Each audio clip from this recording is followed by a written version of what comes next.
بسم اللہ الرحمن الرحیم۔ معزز ناظرین و سامعین، السلام علیکم ورحمۃ اللہ۔ آج درست املا اور دو الفاظ کے ساتھ میں حاضر خدمت ہوں۔ لفظ کا استعمال ہے جز، تو آج ہم ان دو الفاظ درست املا کی طرف جائیں گے۔ آج جو ہمارا سبق ہے وہ ہیں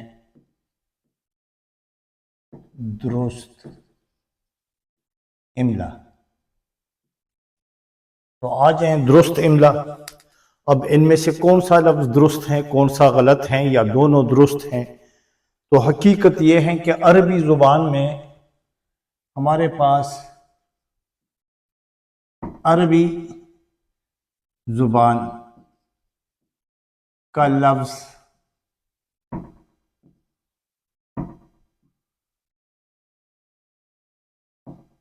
یہ تھا جزءن۔ وہ جب فارسی میں آیا تو حمزہ کے بغیر آیا، اور فارسی میں آیا تو یہ کیا بنا؟ جزءن سے بن گیا۔ فارسی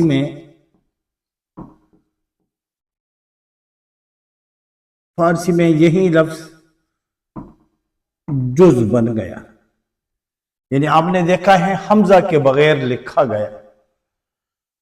اور پھر یہی لفظ اگر مفرد شکل میں ہو، مفرد کا مطلب ہے اکیلے میں، اگر لفظ بالکل اکیلا ہو، تنہا ہو، تو پھر اسے بغیر واو کے لکھنا چاہیے۔ پھر ہمارے ہاں ایسا بھی ہوا کہ بعض اوقات وہ حمزہ کو بھی ہم استعمال کر چکے ہیں، جیسے آپ دیکھ رہے ہیں ہم اردو میں استعمال کرتے ہیں کہ آج موسم جزئی طور پر ابر آلود ہے، تو یہ جزئی، اور آپ نے دیکھا ہے یہاں پر آپ دیکھیں ذرا، اب بھی مزید آپ کو اندازہ لگ جائے گا، جزئی سے بجائے اس کو یوں بھی لکھا جاتا ہے، وہ کے ساتھ بھی لکھا جاتا ہے، لیکن عموماً یہ اوپر والا یہ رائج زیادہ ہے۔ اور پھر یہاں پہ دیکھیں، پھر اس کو اسی سے ہم بناتے ہیں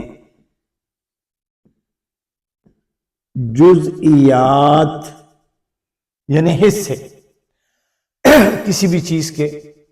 تو جز، اصل اس لفظ جز ان کا مطلب بھی ہے، لفظی معنی بھی ہے ٹکڑا، کسی بھی چیز کا ٹکڑا، حصے کو جز ان کہا جاتا ہے۔ اور وہ جز ان جب فارسی میں آیا ہے تو جز، وہاں فارسی میں وہ حمزہ اصلی جو ہے ان کو ہٹایا گیا، اس کے بغیر لکھنا رائج ہوا۔ لیکن آپ پھر یہ بھی سوال پیدا ہوتا ہے کہ اسی طرح وہ کے ساتھ بھی آیا لکھنا درست ہے، تو اسی طرح بھی رائج ہے، لیکن عموماً مفرد شکل میں تو آپ یوں لکھے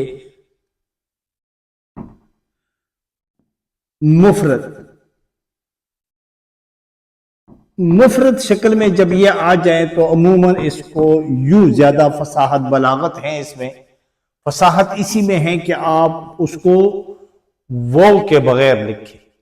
ہاں اگر اضافت کی شکل میں آ جائیں، جیسے ہمارے ہاں یہاں پر مثلا جزو بدن، یعنی بدن کا حصہ، یا ہم جسم کا حصہ۔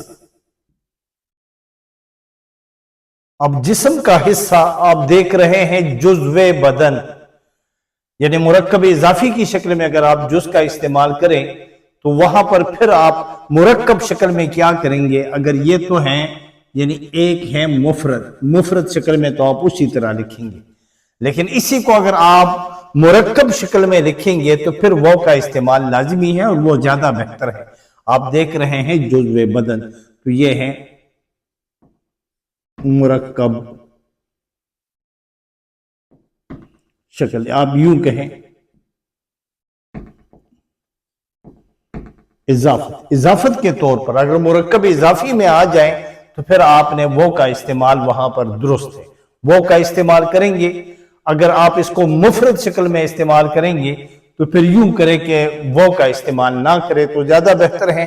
بعض اوقات ہمارے لوگ کر بھی دیتے ہیں تو اس سے فرق نہیں پڑتا، لیکن ہمارے ہاں وہ اولا اور غیر اولا، افضل اور غیر افضل، اور تو اسی کا یعنی بہتر اور بہترین، تو بہترین یہ ہے کہ اس کو پھر آپ کس کے وہ کے بغیر استعمال کریں، اور یہ چونکہ عربی زبان سے آیا ہے ادھر بھی وہ نہیں ہے، حمزہ کا استعمال ہے، اور ہمارے فارسی میں آیا تو فارسی وہاں پر وہ بھی رائج ہیں، اور ساتھ وہ کے بغیر بھی یہ لفظ اسی طرح لکھنا رائج ہے۔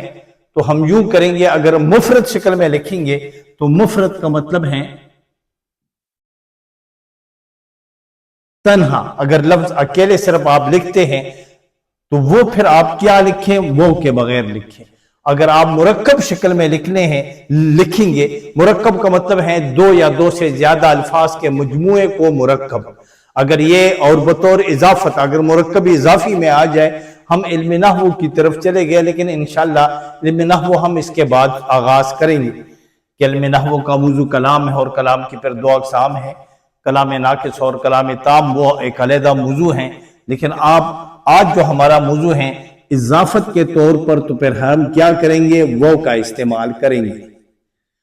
اگر مرکب شکل میں لکھیں گے تو وہ کا استعمال کریں گے، مفرد شکل میں لکھیں گے تو بہتر ہے کہ وہ کا استعمال نہ کریں۔ یہ آج اسی لفظ کے بارے میں بہت زیادہ استعمال ہے یہ لفظ، تو ہمیں چاہیے کہ ہم جہاں پر بھی فصاحت کو لینا چاہیے، یعنی درست املا کی طرف ہمیں آنا چاہیے، تو ہمیں چاہیے کہ جب مفرد شکل میں استعمال کرے تو ہمیشہ کے لیے اس کو وہ کے بغیر لکھے تو زیادہ بہتر ہے، یعنی بہتر نہیں بلکہ میں کہوں گا بہترین ہے، اور وہ کے ساتھ بھی لکھیں تو وہ بہتر ہے۔ اس بحث میں نہیں الجھنا چاہیے، تو میں تو یوں کروں گا، یہاں پہ مفرد شکل میں یہ نہیں ہے کہ یہ بالکل منع ہے، مفرد شکل میں یہ بھی بہتر ہے اور یہ تو بہتر ہے، لیکن یہ بھی دونوں طرح درست ہے۔ ہم اس بحث میں نے پہلے بھی آپ سے کہا تھا کہ بحث میں الجھنا اچھی بات نہیں ہے۔ اسی کے ساتھ آپ کا بھائی، آپ کا دوست اجازت کا طلبگار، خدا حافظ۔